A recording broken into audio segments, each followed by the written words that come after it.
সাইয়েদনা মুসা আলাইহিস সালাম জিজ্ঞেস করলেন, ইয়া রাব্বি, আল্লাহ আপনার কি ঘুমে ধরে না? আল্লাহ বললেন, কোনো কথা বলা যাবে না, দুইটা গ্লাসের ভেতরে পানি নাও, পানি ভর্তি গ্লাস নিয়ে তুর পাহাড়ের উপরে দাঁড়াও। সাইয়েদনা মুসা আলাইহিস সালাম দাঁড়ালেন, আল্লাহরে আবার জিজ্ঞেস করলেন, আল্লাহ আমি জিজ্ঞেস করলাম কি আর আপনি করতে বললেন কি? আল্লাহ বললেন, কথা বলো না, যা বলেছি তাই করো। তো মুসা আলাইহিস সালাম কিছু বলতে পারে না, পানি নিয়ে দাঁড়িয়ে রইলেন। মুসা আলাইহিস সালামকে আল্লাহ বললেন, তুমি দাঁড়িয়ে থাকো আর ঘুম রে, বললেন ঘুম তুই মুসারে ধর।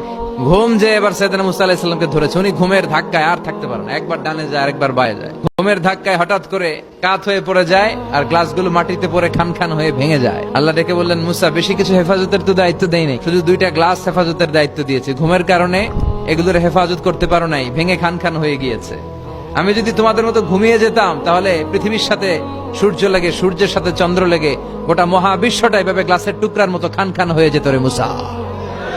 এজন্য লা তাখুযুহু সিনাতু ওয়ালা নাওম, আমার ঘুমেও ধরে না, ঘুমের আগে যে তন্দ্রা আসে ওইটাও ধরে না।